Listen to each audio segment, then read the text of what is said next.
everyone, it's me, and today let's watch Disney's universe together. Yeah!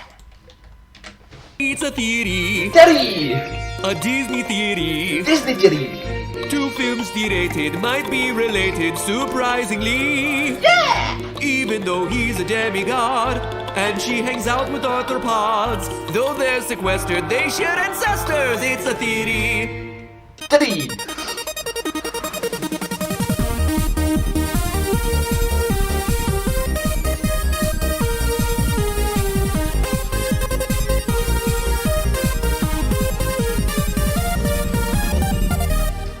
Hello, Internet. Welcome to Film Theory.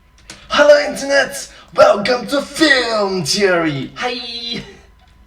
The show where I go to Hades and back to unearth the hidden truth behind movies made for children. Speaking of Hades, today we turn to an often overlooked, but in my opinion, tragically underappreciated Disney classic. Now, granted, when it first came out in the late 90s, I didn't go to see it because I was at an age where I was like, psh, I'm too old for Disney movies. All the cool kids are into Digimon. Actually, that's a complete lie. I never thought I was cool.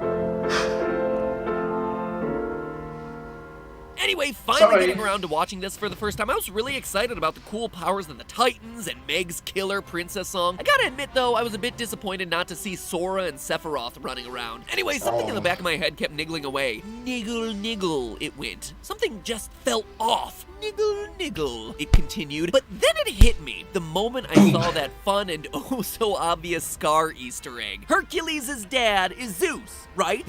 Zeus, Gad, Zeus! God, and that God. one single and obvious fact has huge ramifications for literally every Disney movie you know and love. Because if you thought Pixar had a connected universe, well then get ready because Disney has been doing it for decades, and it all starts with good old Herc. Because the man who put the Glad in Gladiator is a literal blood relative to perhaps the most popular Disney princess of all time. I'm talking fish girl Ariel. They are cousins! And that is just the tip of the iceberg, my dear theorists. Tighten up those togas, because you will never look at the wonderful world of Disney the same way again. First, to show you how some of Hercules' immortal blood is also running through Ariel's gills, we have to go a few branches up his family tree. Get it. Lungs and gills, because, well, one live in land, one live underwater, so, yeah. 3. According to the movie, Hercules is the son of Zeus and Hera. And if we're going by classical mythology standards, that's only partly right. First off, Hercules is his Roman name. If we're going off of Greek mythology, like literally everyone else in the movie, his name technically should be Heracles. But that name just doesn't roll off the tongue quite as nicely, so for simplicity's sake, I'm just gonna call our hero by his Roman name Hercules, and the rest of the gods by their Greek names like they do in the movie. My apologies to any classics majors with sensitive ears. Just trying to spread the good word. The other problem is that Hera is definitely not Hercules' loving mother as shown in the movie. You see, Zeus was up on Olympus when he saw and fell in love with a mortal woman named Alcmene, so he did what any rational person would do in such a situation, and disguised himself as Alcmene's husband who was away at war, went to Alcmene's house shouting, "Honey, I'm home," and quickly made himself a little demigod. This got a bit awkward when the real husband came home literally the next night and his wife was like, "What? You weren't here last night?" So yeah, Hera wasn't a big fan of the half-son whose existence was a constant reminder of her husband's infidelity. You know those two snakes we see baby Hercules strangle in the movie and it's all totally cute? Well, according to legend, those weren't minions of Hades. They were sent by Hera herself to murder baby Hercules in his crib. Okay, now that got really dark. Awkward. I get that Disney doesn't want to tell you that story for several reasons, but is it really better for Zeus to father Hercules with Hera, who, according to mythology, is technically his sister? You'd think I'd seen enough Game of Thrones at this point not to throw up in my mouth a little when I think about that, but nope.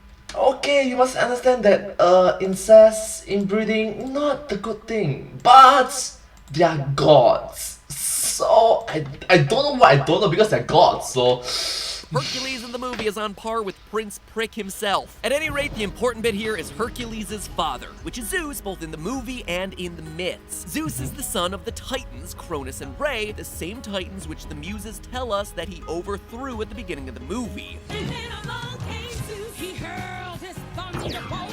He said, "Lock those suckers in a ball." Cronus and Rhea had 3 sons who ended up ruling the 3 major realms of the world. Zeus, who ruled over the heavens, Hades, ruler of the underworld, and Poseidon, ruler of the sea. In Hercules, we get a lot of the first two, but not so much of Poseidon, but rest assured he's definitely there if you look closely. According to myth, Poseidon isn't quite as active on Tinder as his brother Zeus, but he has a number of notable children himself, like Theseus, the hero who kills the Minotaur, and Triton, the merman who serves as trumpeter of the sea. And some of you may be ahead of me at this point, but if you haven't seen The Little Mermaid in a few years, let me connect the dots for you. Ariel's father, the guy who looks like Mermaid Santa Claus, is named King Triton.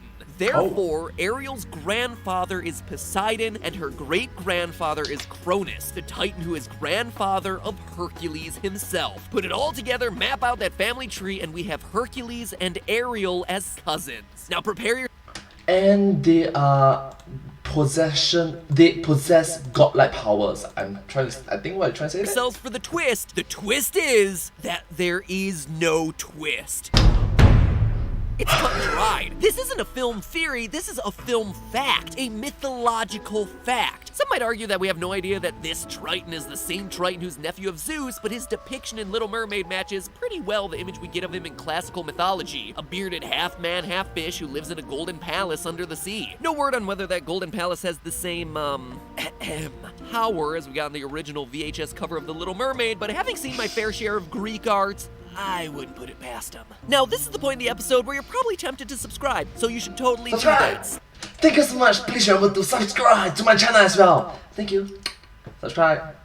Let's continue.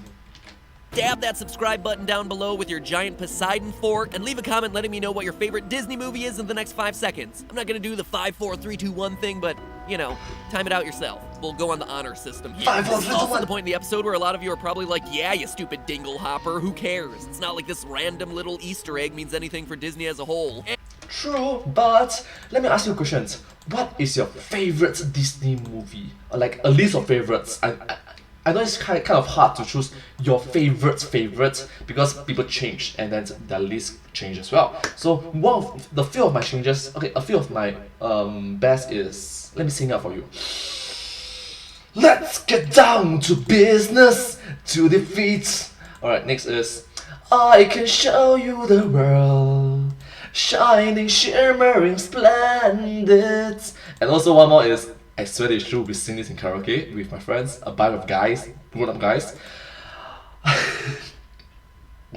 Let it go, let it go, let it go, let it go. Oh my gosh, what am I doing?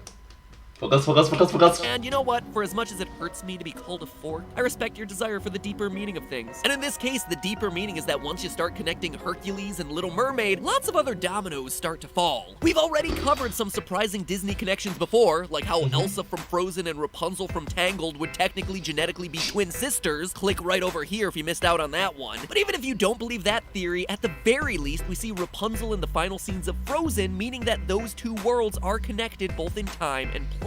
And what we've covered in today's episode means that we can now link those two to Hercules as well. In that past episode, we mapped out how the king and queen from Frozen, Agnar and Iduna, were killed when their ship capsized on their trip from western Norway to Germany. We don't get the clearest look at the ship that's carrying Agnar and Iduna, but from the shape alone, it looks like it could be the same sunken ship Ariel is looting at the beginning of Little Mermaid. And geographically, it makes a lot of sense. Assuming Agnar and Iduna were taking a direct route from Arendelle in western Norway to the northern coast of Germany, their ship likely sank somewhere off the west coast of Denmark. Can you name where the fairy tale The Little Mermaid is based on comes from? Survey says Denmark! Number one answer! And literally the only answer because it's just a fact.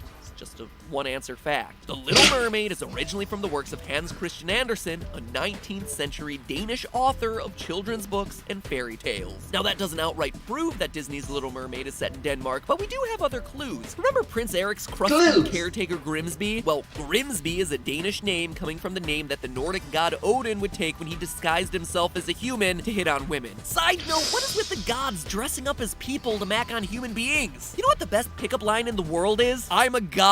I literally control some giant element of nature. You know what? If she's not impressed with that, hey, she wasn't worth your time, buddy. You were too good for her to begin with. Now, astute British viewers might argue that... True. If you think about it, the best pickup line ever is, I'm a god. I am a god. You know, it's better than I'm rich. Grimsby is also the name of a town in northeastern England, which is definitely true, but it's also true that this town was established in the 9th century AD by Danish Vikings. So with all these clues in place, we could be like 99% confident that Hercules connects with Little Mermaid, Tangled, and Frozen. And if you think this is as far as the connections go, you ain't seen nothing yet. The Little Mermaid also features a couple of important characters we've seen in one of Disney's all-time classics. Late in the movie, Prince Eric is about to marry Ursula in her human disguise when Scuttle and the other sea creatures crash the wedding. In the chaos that ensues, we see Eric's dog Max run across the screen, and for a split second behind him, we can catch a glimpse of two wedding guests who should look pretty familiar: the King and the Grand Duke from Cinderella. But now we're just connecting these movies in one long chain by saying that Hercules is related to the Little Mermaid and that the Little Mermaid is related to the rest. Surely there's nothing to suggest that a movie like Cinderella can be connected back to Hercules, a movie about ancient Greece that was released almost 50 years later, right? Well, check this out. In an early scene of Cinderella, the king is complaining to the Grand Duke about how his son won't settle down and give him grandchildren. For a brief moment, we see that the king has 3 books on his desk, one by the French Renaissance author François Rabelais, which makes sense given that the original version of Cinderella was by a French author. So paying homage and giving reference to it. Another by the Greek philosopher Plato, and the last by the Greek poet Homer. In the modern world, only 2 epic poems are attributed to Homer: the Iliad, about the Trojan War, and the Odyssey, about Odysseus' journey home from the Trojan War. And guess who shows up in both of those poems? Hercules. Well, actually, it's Oh wait, so why is Mario there? Heracles, because Mario's had Homer that. was Greek, but we've been over that already. Hercules' ghost meets Odysseus when the latter travels to the underworld in Book 11 of the Odyssey, and although Hercules doesn't actively do anything in the Iliad, he's mentioned by name several times. Regardless of which book in particular this is, the connections we talked about today prove that Cinderella is set in a world in which the stories of Greek mythology actually exist. And based on the connections we talked about today, we know that those stories aren't just stories. They're not just myths. They really happened in the past. And if we can connect stories seemingly as unrelated as Hercules and Cinderella, I'd say it's likely that we're just scratching the surface here. Could Elsa's ice powers have come from an ancient Greek ancestor? Could Rapunzel's healing hair have any relation to Hercules? Is the existence of magic in the wonderful world of Disney somehow tied to all of these mythological illusions? Everyone has known for a long time the careful attention to detail Disney puts into its animations. But if we can put Hercules, The Little Mermaid, Tangled, Frozen, and Cinderella all into the same universe, can we really say that any other Disney movies are outliers? There is no telling how deep this rabbit hole goes. And you can bet that this is a topic we're going to continue to explore in upcoming episodes. So again, if you enjoyed this episode, make sure you sear that subscribe button. Now, if you'll excuse me, I have a few more questions to get answered. Like, if Triton is Ariel's father, what happened to her mother? I think I may have spotted her in Never Never Land. But hey, that's just a theory. A film theory. And cut. Hey, if you enjoyed this theory and missed the Tangled Frozen episode I mentioned earlier, make sure you click on that one. Find out how Anna and Elsa aren't technically sisters. Or if you're looking for some more classic Disney action, click the box to the right, which will tell you the truth behind Snow White's sleeping death. It will literally blow your mind. Now, if you'll excuse me, it's really hot in my recording closet because it is just sweltering in California, so I need a drink of water before I pass out. Well, thank you so much for watching this video. I hope that this video has been very interesting and very special and unique to watch together with me. Thank you so much, and I sincerely appreciate it if you was to like, subscribe to my channel. Thank you. Over here. Well, anyways, if you do like this video, please remember to like, share, and subscribe to my channel, and comment down below if you have any question of us. Don't forget to follow my channel, and I'm extremely thankful and grateful for all your support and encouragement for my work. Really uplifting and motivating for me to carry on. Thank you all so much for your positivity, and I hope to see you all in my next video. But hey, that's just a theory, a film theory, and cut. Thank you.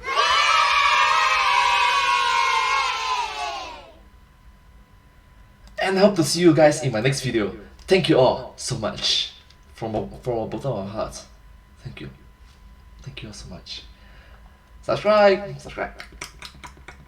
Thank you.